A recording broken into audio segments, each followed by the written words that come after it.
얼마 전에 제가 우리 하은이랑 하민이랑 미용실 갔어요. 그래서 머리를 이렇게 손질을 했는데 나오는 과정 가운데 애들이 이제 미용실 안에 있고 저만 밖으로 나왔는데 친한 목사님하고 사모님이 식사하고 나오는 시간이었어요. 그래서 딱 마주쳤는데 무슨 일이냐고 묻길래 애들이랑 머리 자르러 왔다 그렇게 얘기를 했어요.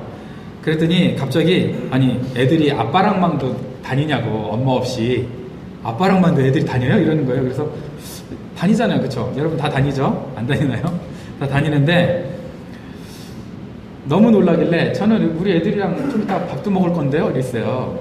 농담 삼아서 밥도 먹을 건데요? 그랬더니 화들짝 놀라면서 완전 깜놀하면서 애들이 엄마 아빠랑 그러니까 아빠랑만 밥을 먹으면서도 밥을 넘겨요? 먹구멍으로 밥이 넘어가요 애들이? 이러는 거예요. 너무 웃기잖아요. 제가 알기로는 그 친구는 유명한 딸바보고 소문난 딸바보거든요. 그 다음에 그 사모님은 엄청난 아들 바보예요. 그런데 딸바보와 아들 바보인데 애들이 요즘 상대를 안 해준대요. 왜 그럴까요? 부모는 자녀를 너무 사랑하는데 자녀는 부모가 부담스러운 거죠. 이게 바쁜 한국의 이야기가 아니라 캐나다에서도 그런다니까 좀 의외였어요. 이 시간 많은 캐나다에서. 근데 요즘에 캐나다는 시간이 많지는 않은 것 같아요. 오늘 본문에서 뭐라고 있냐면 부모에게 순종하라 라고 먼저 자녀들한테 얘기하고 있어요.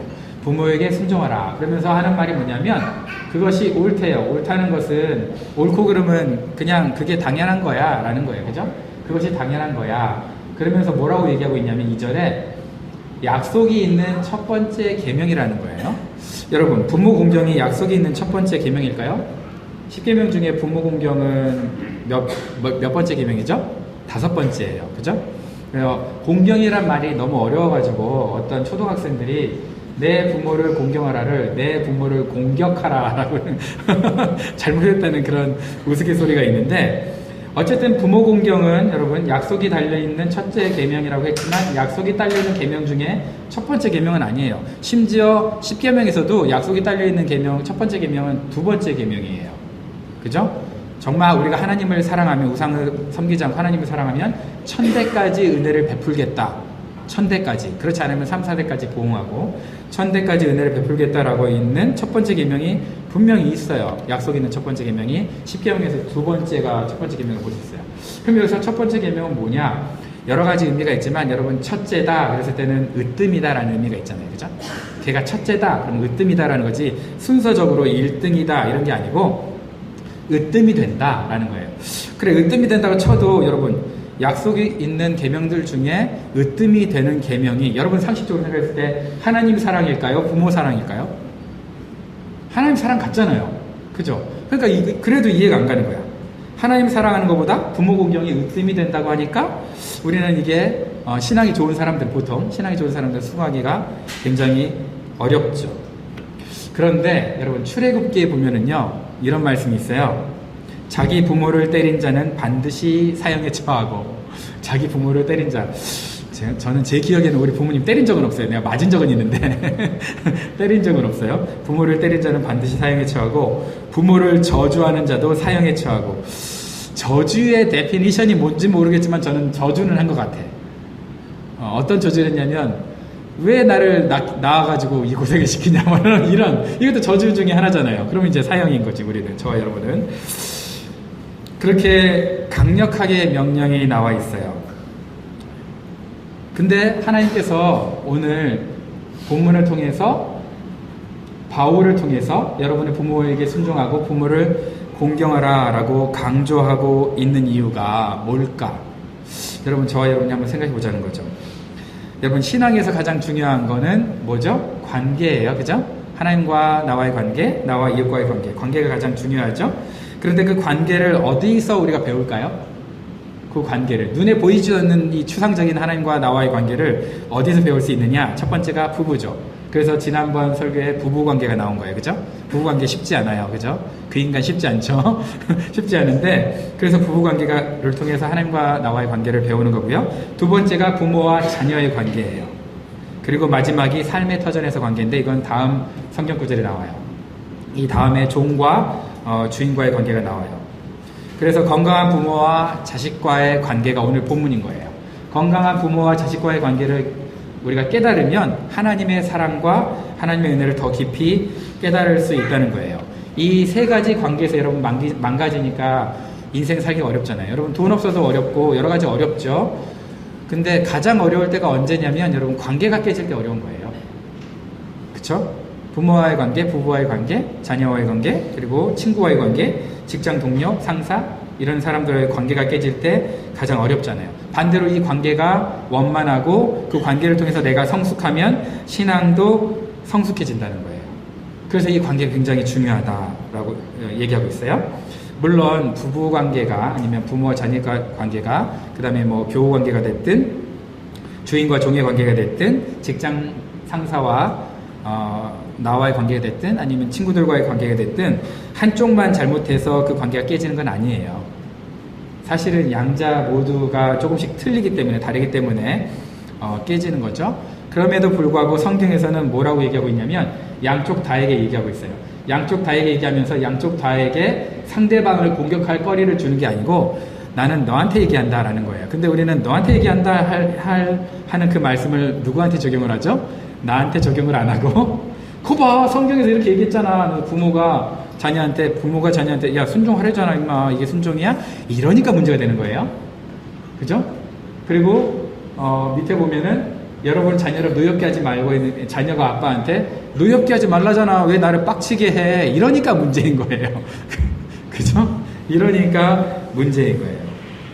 여러분 부모와 자녀 사이에서 순종과 훈련과 훈계를 이제 양육, 기르십시오를 옛날 성경에 양육이라고 했는데 양육하는 것. 이 관계를 통해서 이 관계가 잘 되면 내가 어떤 관계를 알 수 있다는 거예요? 나와 하나님과의 관계. 내가 하나님께 어떻게 순종하는지, 하나님이 나를 얼마나 기르시는지를 어떻게 깨달을 수 있다는 거예요? 이 부모와 자녀의 관계를 통해서 우리가 깨달을 수 있다고 성경은 지금 얘기하고 있어요. 그래서 순종을 강조하고 있는 거예요. 근데 재밌는 건요, 여기 순종이라는 단어가요, 순종이라는 단어가 이전에는 복종이었죠, 복종. 그죠? 부부 사이는 아내한테 남편에게 무조건 복종하라고 그랬죠. 근데 이 복종에는 뭐가 달려있다고요? 자발적인 사랑의 관계가 담겨 있어요. 자발적으로 복종하는 거예요. 내가 너한테 어쩔 수 없이 하는 건 복종이 아니라 뭐예요? 불종이라고 했잖아요. 그죠? 기억나요? 불종하라고 하지 않았어요. 복종하라고 그랬어요. 복종은 대등한 관계에서 너랑 나랑 똑같은데 내가 너한테 져준다. 이게 복종이에요. 아시겠죠? 그러니까 복종은 여러분 굴종이 아니야. 다시 한번 말씀드리지만 복종은 엄청난 믿음의 표현이고요. 아내가 남편에게 복종한다는 거는 굴종이 아닌 거예요. 여러분 그렇게 생각하니까 복종하기 싫은 거야. 그죠? 내가 꿀리는 것 같으니까. 근데 그게 아니라고요. 이렇게 계속 얘기해줘도 여러분 몰라. 그죠?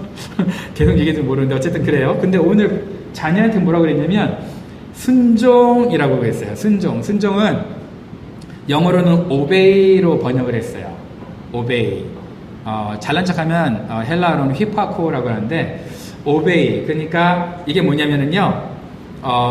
복종은 surrender라고 할 수 있다면 surrender, submission, surrender 이런 걸로 번역을 한다면 obey니까 이거는 자발적인 복종이 하기 싫어도 해야 된다는 거야. 왜? 그게 옳으니까. 자, 아버지, 어머니에게 순종하는 것을 배우면서 누구한테 순종하는 걸 배운다는 거예요. 그래서 하나님께 순종하는 법을 배울 수 있다는 거예요. 그러면서 주 안에서라는 단서가 딱 있어요. 어떤 사본에는 주 안에서가 없어요.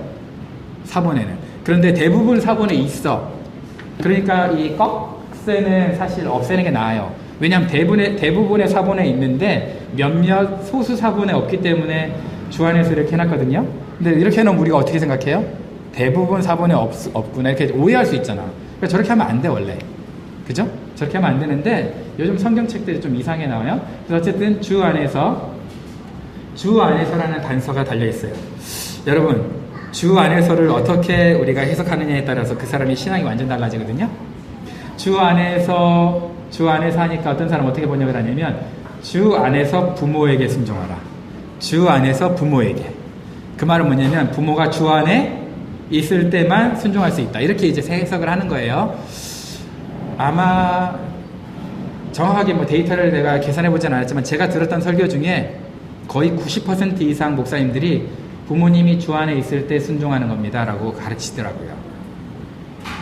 근데 그럴까요? 여러분, 주 안에서는요, 사실 정확하게 문법적으로는 주 안에서 순종하라예요. 주 안에서가 adverb이에요. 부사예요. 부사. 부사는 뭘 수식을 해요? 동사를 수식을 해요. 그죠? 그러니까 부사가 동사를 수식하기 때문에 여기서 동사는 순종이거든요. 그러니까 주 안에서 순종하라는 거야. 그런데 저걸 명사를 수식하는 adjective라고 우리가 봤을 때는 부모일까요? 자녀일까요? 주 안에 있는 부모한테 순종하라는 걸까요? 자녀인 너가 주 안에 있기 때문에 순종하라는 걸까요? 뭐 같으세요? 자녀인 너가 주 안에 있기 때문에 순종하라는 거예요.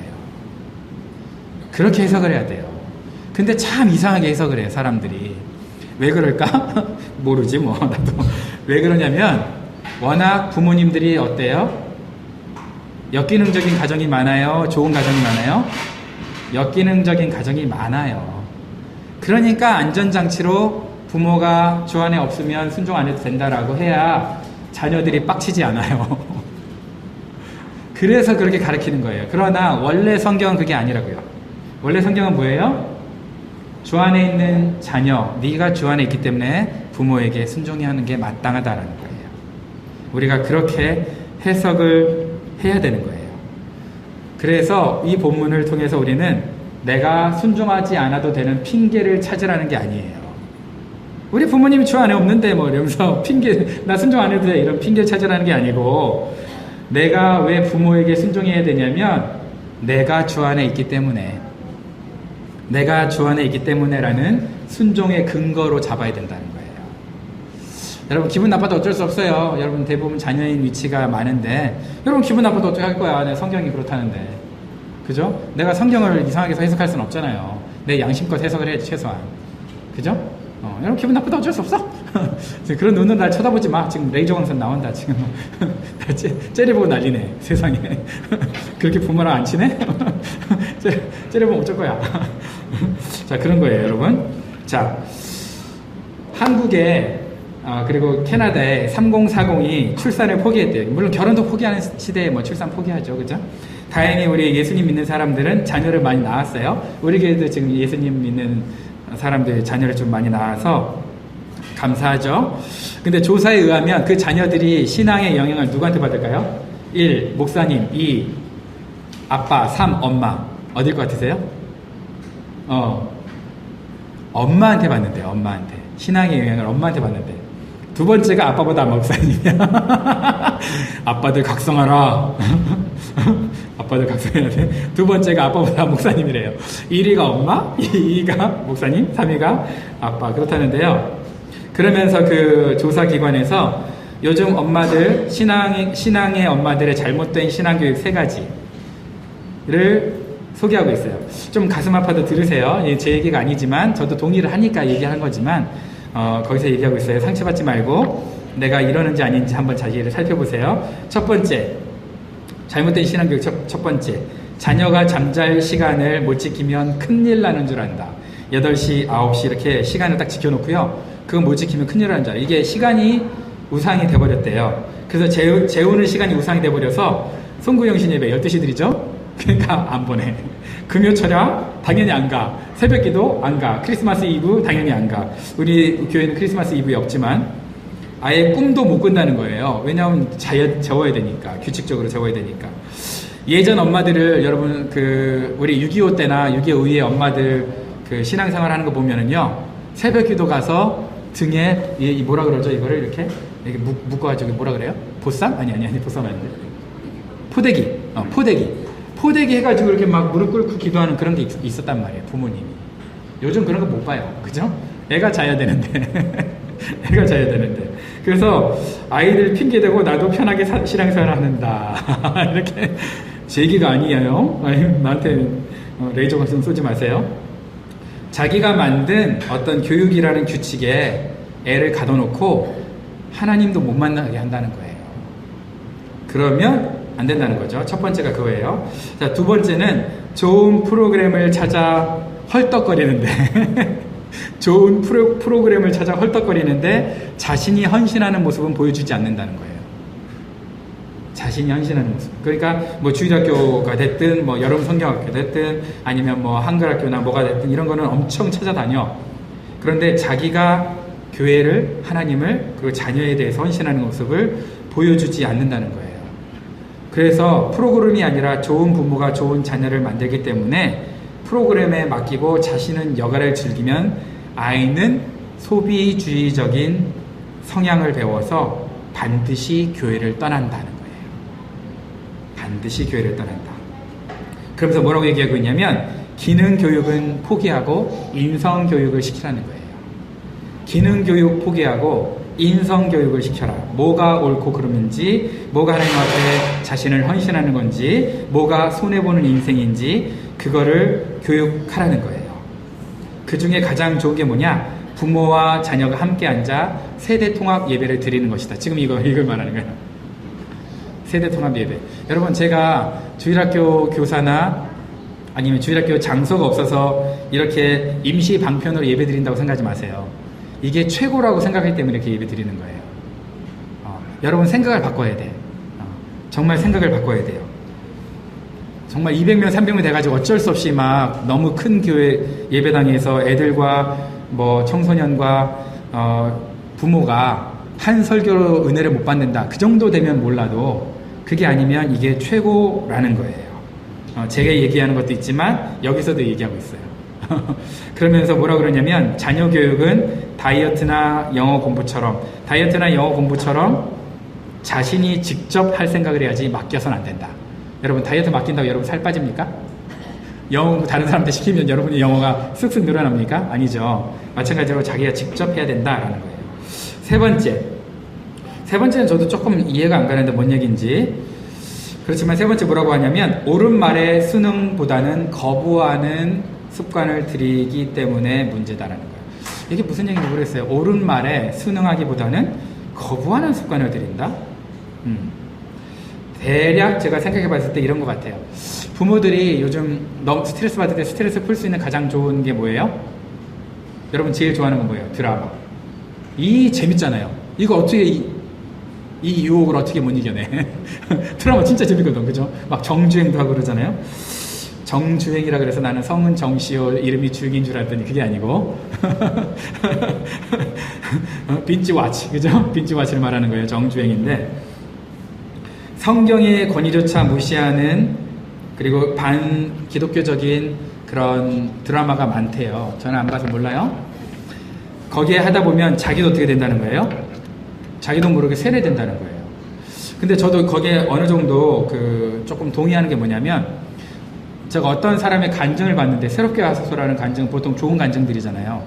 근데 거기에 간증이 나왔는데 어떤 분이 이렇게 얘기해요. 자기 남편도 죽고 이렇게 했는데 어떤 권사님이 와가지고 힘내. 하나님께서 능히 감당할 만한 시험을 주시니까 주님 신뢰하면서 이겨내자 했는데 더 화가 났다는 거예요. 그 말을 듣고. 그런데 있잖아요. 저는 똑같은 얘기를 우리 아버지 돌아가실 때 들었거든요. 제가 사랑하는 집사님, 엄마 집사님이라고 부르는 분한테 들었거든요. 저는 엄청 위로가 됐어요. 근데 그분은 어떻게 내 남편 죽고 그랬는데 하나님 감당 못할 시험을 주신다고 감히 그렇게 얘기할 수 있냐고, 그딴 말 집어치라고, 입 닥치라고 막 이러는 거예요.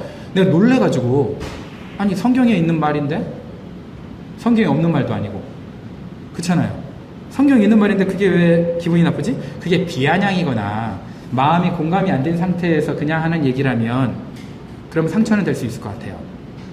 나를 모르는 사람이 한다면. 근데 나를 아는 사람이 한다면 그게 그렇게 기분 나쁜 말일까요? 그러면서 이제 제가 생각나는 게 이거예요.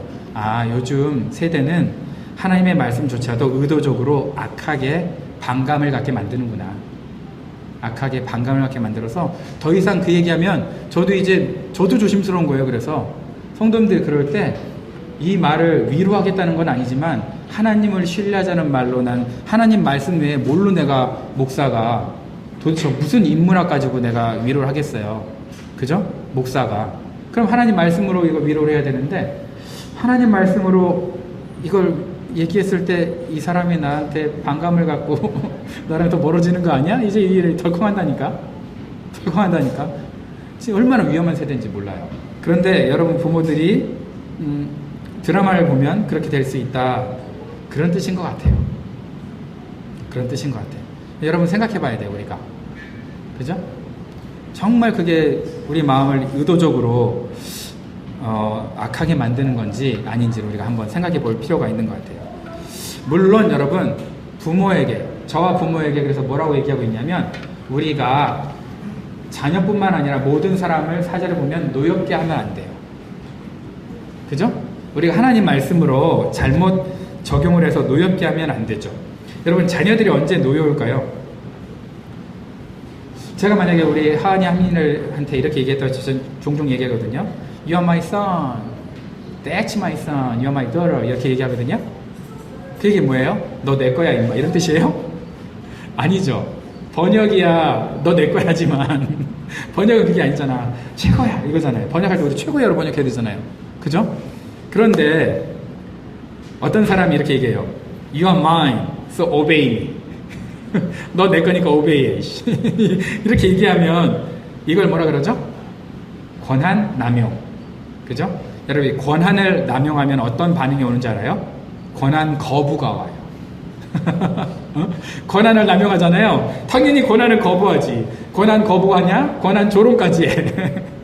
그죠? 그래서 우리는 권한을 남용하면 안 돼. 이 성경이 쓸 당시에는요, 아버지가 그 신생아들이 태어나잖아요. 그럼 아버지가 내 아들로 삼을지 노예로 팔지를 결정하는, 뭐 그런 로마 아주 악랄한 시대, 그죠? 그런 시대였어요. 또 청소년 시기에는 애들이 고민을 해야 돼. 아버지가 어쨌든 내가 16세 되기 전까지는 생사 여탈권을 갖고 있기 때문에 나를 노예로 팔 수도 있고 나를 사형에 처할 수도 있거든요. 그러니까 내가 선수를 쳐야 돼. 살아남으려면. 아버지와 사이가 안 좋잖아요. 그럼 내가 선수를 쳐서 아버지를 먼저 죽여야 돼. 아주 이런 당황스러운, 전체 분위기가 그랬다는 건 아니에요. 그러나 40~50% 이상이 그랬어요. 로마의 문화가 그랬어요. 그런 상황이니까 얼마나 권한을 남용하고 권한을 거부했겠어요. 그죠? 권한을 조롱하고 그런 상황이었겠어요. 그런 상황에서 자녀를 노엽게 하지 말라라고 얘기하고 있는 거예요. 여러분 권한 남용하면 권한을 조롱합니다. 또 권한을 조롱하면 권한을 강화하기 위해서 권한을 남용하게 돼 있어요. 이러면 다람쥐 쳇바퀴 돌듯이 문제가 해결되지 않고 계속 문제만 생기는 거예요. 그럼 누가 끊을 수 있느냐? 둘 다, 자녀도 자기를 생각할 때, 아버지도 자기를 생각할 때 문제 해결이 시작되는 거지, 남 탓하면요 절대 안 끊어져요. 우리는 항상 남 탓을 하니까 문제가 되는 거예요. 여러분 조금이라도 1%라도 남 탓을 하는 순간 마귀는 가만두지 않아요.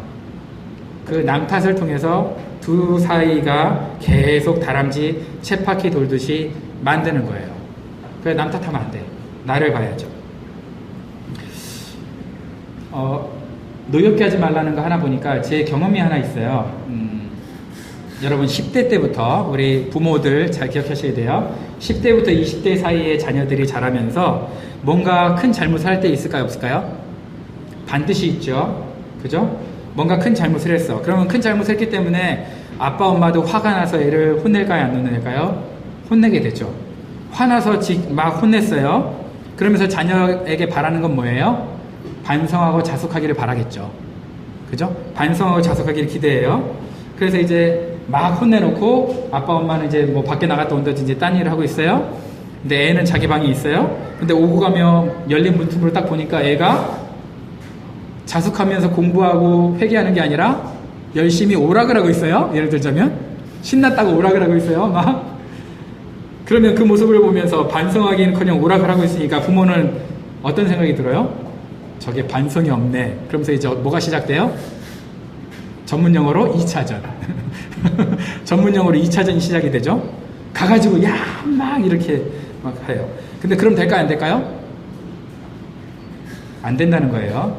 자, 한번 혼냈고 애가 혼낸 거에 대해서 자숙하는 모습을 안 보이는데 2차전을 하면 될까요? 안 될까요? 안 돼요. 다시 묻습니다. 2차전 하면 될까요? 안 될까요?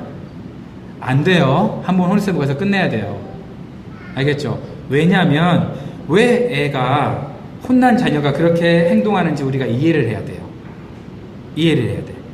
우리 기대는, 성리된 우리 기대는 애가 그렇게 혼났으면 자숙하고 반성하고 좀 속된 말로 침대에 찌그러져 가지고 울기라도 하고 있고 그럼 좋겠는데, 애는 열심히 오락을 하거든.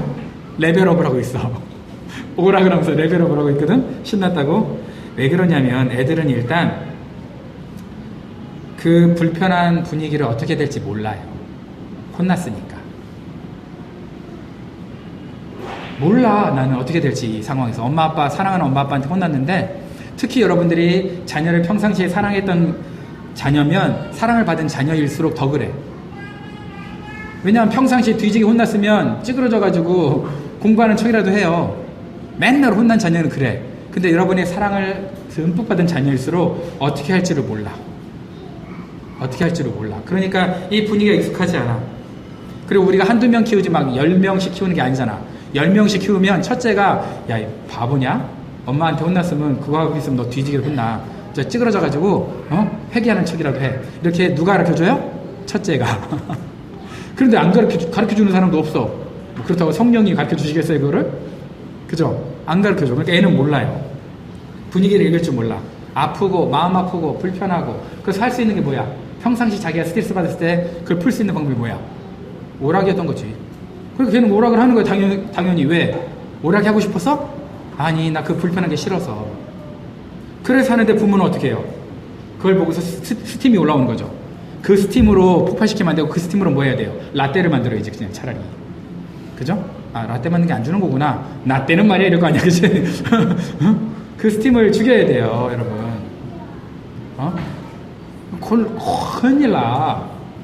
자, 자녀가 없어도, 자녀가 아직 10세가 안 됐어. 욕 같네.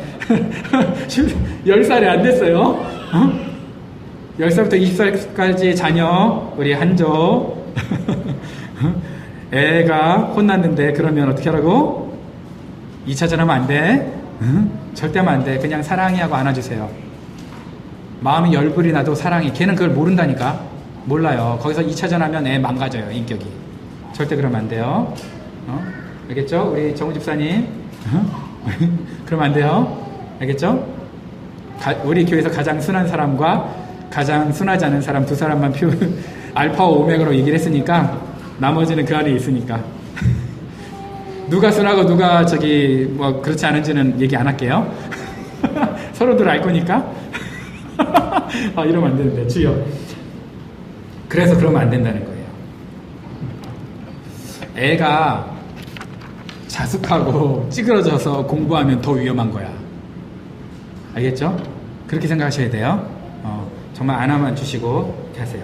자, 그래서 성경에서 우리에게 뭐라고 얘기하고 있냐면, 자녀를 가르칠 때 주님의 훈련과 훈계로. 옛날에는 교훈과 훈계로 했는데, 훈련과 훈계가 맞는 것 같아요. 훈련은 약간의 discipline, 훈계는 guidance거든요. 그래서 여러분, 여호와는 나의 목자시니 내가 부족함이 없으리로다 하면서 뭐라고 하냐면, 주의 지팡이와 막대기. 지팡이는 뭐냐면은요, 우리가 잘못된 걸로 갈 때 지팡이는 우리를 이렇게 때려요. 때려. 약간 다다. 그쪽으로 가면 안 돼. 때려요. 그 다음에 막대기는 뭐예요? 거꾸로 얘기했다. 지팡이는 이렇게 잘못되는 거 할 때 목을 이렇게 감아싸요. 끝에 이렇게 있어가지고. 목을 감아싸고요. 그래서 이쪽으로 갈 때 그 모세 지팡이 이렇게 끝이 있잖아요. 거기는 목을 감아싸서 이쪽으로 가야 돼. 이렇게 하는 거예요. 그 다음에 막대기는 때려요. 다다다. 물론 지팡이 막대기 둘 다 양을 보호하고 때리기도 하지만 또 뭘 하는 거예요? 맹수를 내쫓고 때리기도 하는 거예요. 그런데 어쨌든 그래요. 그게 이제 훈련과 훈계예요. 훈련은 우리가 이쪽으로 가야 된다. 그리고 훈계는 우리가 잘못됐을 때 때리면서, 그죠? 가이던스를 주는 거예요. 그러니까 여러분, 자녀를 때려야 돼요, 말아야 돼요 할 때 때리는 거는 필요해요. 왜냐하면 여러분 자녀가 안 때리고 안 맞고 하나님의 사람으로 될 거라는 기대는 안 하시는 게 보통은. 여러분, 그리고 여러분이 또 못 견뎌. 여러분 성질이 좀 그렇잖아요. 그죠? 그래서 여러분이 분명히 때릴 건데, 때리는 거야 뭐 어쩔 수 없는데, 여러분이 조심해야 될 거가 뭐냐면, 그 기준이 뭐가 돼야 되느냐? 성경이어야 된다는 거예요. 여러분의 분노가 아니고. 내가 기준이 되니까 이럴 땐 때렸다가 저럴 땐 안 때리니까 애들이 헷갈리는 거예요. 그죠? 잘못했으면 이럴 때도 때렸으면 저럴 때도 때려야 돼요. 내가 기분 좋을 때 여러분들이 상사나 부모한테 뭔가 딜을 할 때 분위기 보죠, 자꾸. 그죠? 세상은 그렇게 분위기를 보거든요. 저 사람 기분 좋을 때 얘기해야지. 그러면서 놓친 적이 얼마나 많아요. 그죠? 원래 진실은요, 저 사람 기분 좋을 때 얘기하는 게 아니에요. 그 처세술에서는 그렇게 가르치는데 성경에서 그렇게 가르치는 적이 없어요. 해야 될 때 경우에 합당한 말은 그 사람의 분위기를 보라는 게 아니고 타이밍을 보라는 게 아니고 그 사람에게 꼭 필요할 때 해줘야 된다는 거예요. 기분이 나쁘든 기분이 좋든 상관없이. 그죠? 그게 경우에 합당한 말이지 경우에 합당한 말이라 그랬어. 이러면 안 된다는 거예요. 저 사람 분위기, 저 사람 받아들일 수 있을 때 내가 해야지. 그걸 말하는 게 아니에요. 성경에서 악을 뭐라고 얘기하고 있냐면 여러 가지 데피니션이 있는데 성경에서 나에게 말하는 악은 어떤 악이냐면요. 내가 기준이 되는 게 악이에요. 그러니까 내가 기준이 되니까 내가 부모가 자기가 기준이니까 성경이 기준이 아니라 내가 기준이니까 내 마음대로 이럴 땐 이렇고 저럴 땐 저러니까 애들이 얼마나 헷갈려요. 그러니까 애들이 정신병 걸리는 거예요. 요즘 애들이 정신병 많이 걸린다 그러잖아요. 왜 그래요? 부모가 기준이 없어서 그래요. 부모가 기준이 없으니까. 그러니까 애들이 정신병에 많이 걸리죠. 어느 장단에 춤을 춰야 될지 모르니까 우울증 걸리는 거예요. 그러니까 여러분이 정말 명확한 기준이 있어야 돼. 내가 명확한 기준이 있으려면 정말 내가 성경의 사람이 돼야 되겠죠. 그래서 내가 성경을 잘 알아야 되는 거예요. 성경대로 내가 양육하는 걸 주의 훈련과 훈계라고 얘기하고 있어요. 얼마 전에 뉴스를 보니까 한국에 청소년 올림픽이 있었대요. 혹시 아세요? 한국에서 청소년 올림픽이 있었다는데 재밌는 거는 청소년 올림픽의 숙소 화장실 곳곳에 그 피임 도구, 콘돔이라고 하죠. 피임 도구를 비치해서 논란이 됐대요. 거기 왜 피임 도구를 왜 비치를 한 거야? 그래서 학부모들이 14살부터 18살밖에 안 되는 그 사이의 아이들에게 이게 지금 뭐 하는 짓이냐, 왜 피임 도구를 갖다 놓느냐 라고 학부모들이 항의를 했어요. 물론 이분들이 약간 크리스찬 같아요. 보통 학부모들은 뭐 안 하겠지만. 그런데 또 다른 학부모, 애를 낳아보지 않았거나 아니면 또 다른 학부모들은 그러면 애들이 임신해서 낙태하는 것보다 낫지 않냐, 성적 자기 결정권을 줘야지 하면서 격하게 두 그룹이 다투더라고요. 여러분 같으면 어느 편을 들겠어요? 편가르기는 좀 그렇지만 여러분 뭐가 맞는 것 같아요? 애들이 그래도 죄를 짓는 것보다 나으니까, 그러다 낙태하고 이런 것보다 나으니까 콘돔 그런 거 같으세요? 아니다. 그래도 교육을 잘 시켜서 이거는 옳지 않다라고 교육을 잘 시켜야 된다. 교육을 잘 시켜야 되겠죠. 그죠? 그런 거예요. 여러분, 자식은 여호와의 기업이에요. 그 말은 뭐냐면 내게 아니라는 거예요. 자식은 하나님 거예요. 부모의 소유가 아니에요. 나에게 맡겨주신 거예요. 그러니까 나는 양육해야 될 책임이 있어요. 근데 양육해라 그러는데 나는 사육을 하는 거예요. 양육과 사육의 차이점 뭐예요?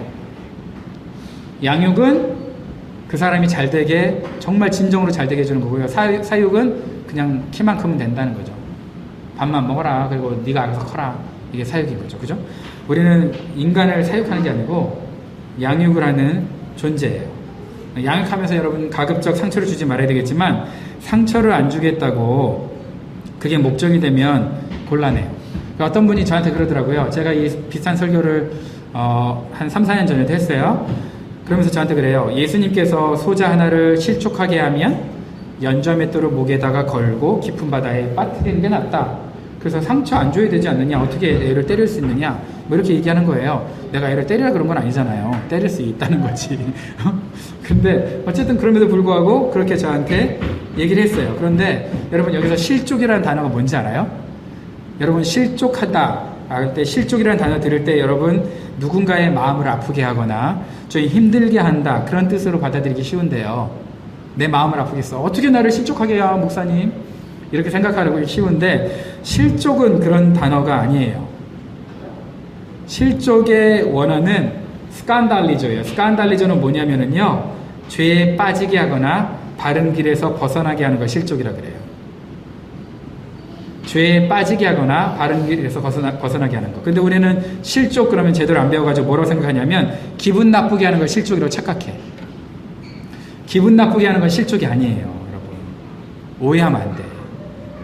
실족은 죄에 빠지게 하거나 바른 길에서 벗어나게 하는 것. 그래서 주의 교훈과 훈계, 주의 훈련과 훈계, 주의 지팡이와 막대기로 바른 길을 걷도록 해야지 그게 실족하지 않게 하는 거예요. 근데 아유 내가 이 말하면 쟤 기분 나쁘겠지 하면서 말 안 하고 걔가 그러다가 다리 헛디뎌서 진리에서 벗어났어. 그게 실족하게 하는 거라고요. 그게 기분 안 나쁘게 하는 게 실족이 아니고 길을 잘못 걷는데 가만두는 게 도리어 실족이라는 거예요. 그래서 예수님께서 그 말씀하실 때는요, 소재 하나를 실족하게 하면 안 된다라고 하실 때는요, 그 앞뒤 배경을 잘 봐야 돼. 어린 아이들이 누구한테 나왔어요? 예수님께 달려 나왔어요. 안아주셨죠. 그러면서 뭐라 그래요? 이 어린 소재 하나를 실족하게 하면 안 된다. 자, 이제 감이 잡혀요? 실족하게 하면 안 된다는 게 뭐예요? 내가 다른 걸로 이 어린 아이들이 예수님 앞에 오는 거를 방해하면 안 된다는 거예요. 무슨 얘기인지 알겠죠? 그게 실족이야. 자녀가 가장 우선순위로 예수님께 달려나아가도록 해줘야 그게 실족하지 않게 한다는 거예요. 그게 실족이에요. 기분 나쁘게 하는 게 실족이 아니고. 아시겠죠? 여러분, 우리 교회 보면은 진짜 딸 바보, 아들 바보 엄청 많습니다. 대부분이 딸 바보, 아들 바보, 저를 포함해서 딸 바보, 아들 바보죠. 그런데 실족하게 하는 거는 그 자녀가 예수님 앞에 예수님을 향해서 달려나가도록 해줘야 되는데 우리가 그렇게 못할 때 그게 실족이에요. 여러분 자녀를 실족하게 하면 안 됩니다. 왜냐하면 여러분 자녀는 여러분의 것이 아니기 때문이에요. 하나님께서 클레임하고 있어요. 너에게 주신 자녀는 내 거다. 네 자녀는 내 기업이다. 라고 하나님께서 시편 127편 3절에 얘기하고 있어요. 꼭 기억하시고 진정한 딸바보 아들바보는 내 자녀가 하나님을 만나도록 도와주는 거다. 그게 딸바보 아들바보다. 내 자녀가 신앙생활 잘 못하면 내가 실족해 하는 거다. 라고 여러분 기억하시고 정말 하나님이 생각하시는 하나님이 인정하시는 딸바보 아들바보 되시기를 주님의 이름으로 축원합니다.